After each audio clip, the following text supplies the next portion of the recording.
मित्रों नमस्कार, मेरा नाम है दीपिका। स्वागत है आप सभी का एक बार फिर से। तो यहाँ पे यूनाइटेड नेशंस की 80वां सेशन चल रहा है न्यूयॉर्क के अंदर में और दुनिया भर के लीडर वहां पे मिले हुए हैं। और वहीं पे जो है उसी के साइड में ट्रंप ने ये बोला है कि जो अगर किसी भी नाटो कंट्री के ऊपर रशिया का कोई भी मिलिट्री एयरक्राफ्ट दिखाई देता है तो उसको तुरंत का तुरंत वहीं पे शूट कर दिया जाए।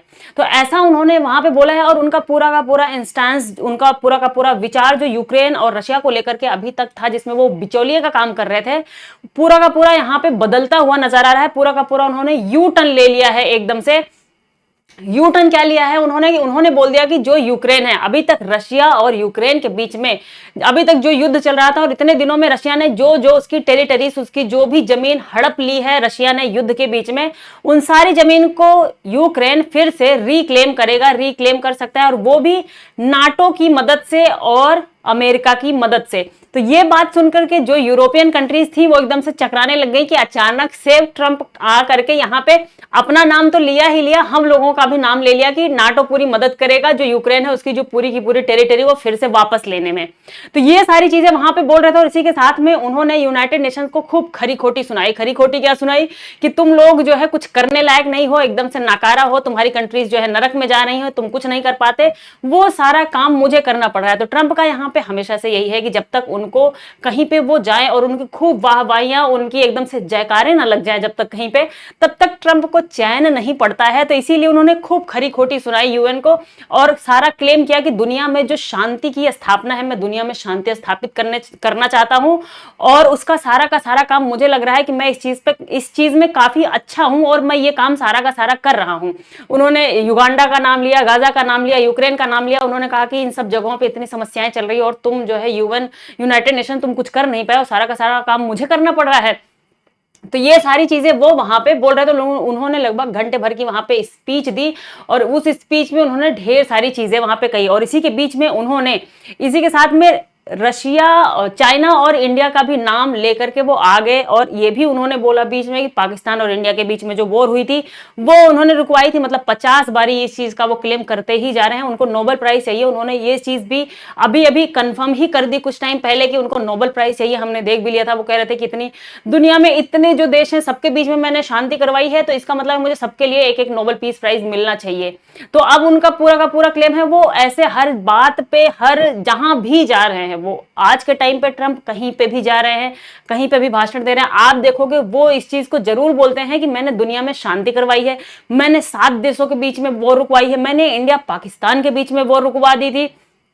तो ये क्लेम करना वो कहीं पे भी किसी भी तरीके से नहीं भूल रहे हैं। और इस बारी उन्होंने चाइना का भी नाम ले लिया है इंडिया के साथ साथ में कि चाइना और इंडिया ही ऐसे हैं जो कि फंडर्स हैं, जो फंड प्रोवाइड करवा रहे हैं एक तरीके से रशिया को कि यूक्रेन का वॉर चलता रहे, वहां पे जो ब्लड शेड चल रहा है वो इंडिया और चाइना की वजह से चल रहा है।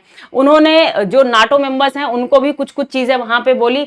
ये सारी चीजें मिला करके और आप देखोगे अभी जो पाकिस्तान और अरब यूनाइटेड क्या कह लो आप, सऊदी अरब के बीच में जो डिफेंस पैक्ट साइन हुआ था उसको लेकर के भी वो काफी ज्यादा पॉजिटिव दिखाई दे रहे थे यहाँ पे कि हो सकता है उनको ऐसा लग रहा हो कि अगर ये बन गया, और यहाँ पे बात ये भी चल रही है कि अगर ये जो डिफेंस पैक्ट है इसके दरवाजे सभी कंट्रीज के लिए खुले हैं तो हो सकता है कल को ये इस्लामिक नाटो में चेंज हो सकता है। इसके चेंज होने की पूरी संभावना यहाँ पे दिखाई दे रही है।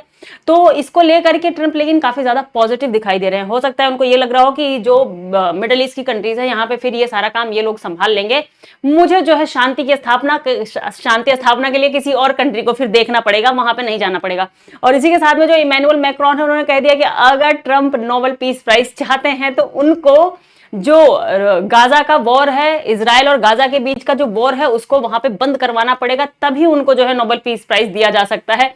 इस तरीके का क्लेम आकर के इमैनुअल मैक्रोन ने, जो कि फ्रांस के प्रेसिडेंट है, उन्होंने आकर के कर दिया। और उन्होंने कहा कि उन्होंने सीधा सीधा ये बोल दिया कि जो इजराइल, हम लोग तो इजराइल, क्योंकि ये काम सिर्फ और सिर्फ अमेरिका कर सकता है। अमेरिका क्यों कर सकता है? वहां पे शांति स्थापित करने का काम सिर्फ अमेरिका कर सकता है क्योंकि अमेरिका वहां पे वेपन्स की सप्लाई करता है। हम लोग तो वहां पे वेपन्स की कोई सप्लाई करते नहीं है कि गाजा में वॉर कंटिन्यूअसली चलता रहे, लेकिन अमेरिका ऐसा करता है। तो इसलिए अमेरिका ही सबसे बड़ा जिम्मेदार है कि जा करके वहां पे इजराइल और गाजा के साइड में वहां पे पीस की स्थापना करवाए, अगर ट्रंप सच में नोबेल प्राइज चाहते हैं तो।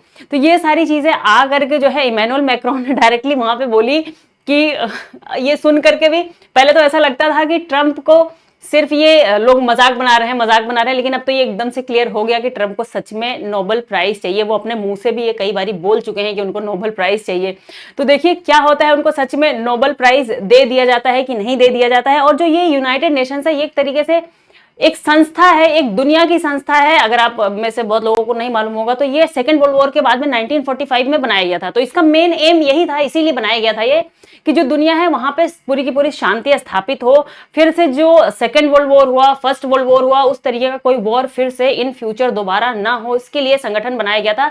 लेकिन ये संगठन बस बना ही रहा बेचारा। अब इसके में कोई खास पावर, कोई शक्ति बची नहीं है। बस बोल बोल भर देता है कि यहाँ पे ये नहीं होना चाहिए, वहां पे वो नहीं होना चाहिए, यूक्रेन और रशिया का वॉर रुकना चाहिए, इजराइल को गाजा में शांति स्थापित करनी चाहिए।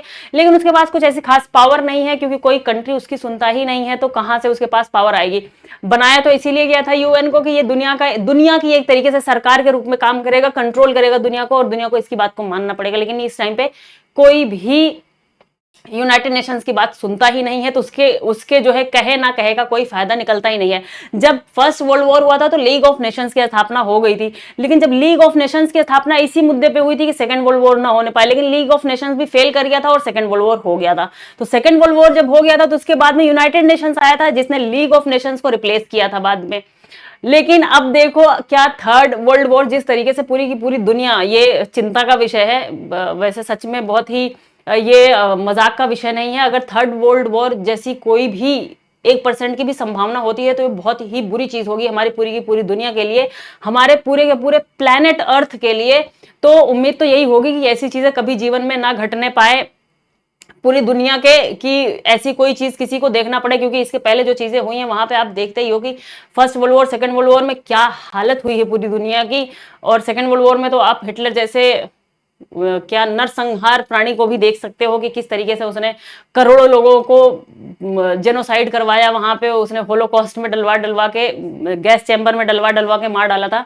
तो ये सारी चीजें हुई, तो होप करेंगे ये सारी चीजें ना हो। और हम ये भी देखेंगे कि क्या ट्रंप को नोबेल प्राइज मिलेगा कि नहीं मिलेगा, ये भी देख लेते हैं कि, और वो यहाँ पे शांति स्थापित करवा पाते हैं कि नहीं स्थापित करवा पाते हैं। तो आप लोगों की क्या राय है इन सारी चीजों को लेकर के, और उनका जो ये यूक्रेन को लेकर के एकदम से यू टर्न आया है यहाँ पर, उसको लेकर के आपकी क्या राय है? आप कमेंट सेक्शन में आप अपनी राय जरूर बताइएगा। तब तक के लिए धन्यवाद।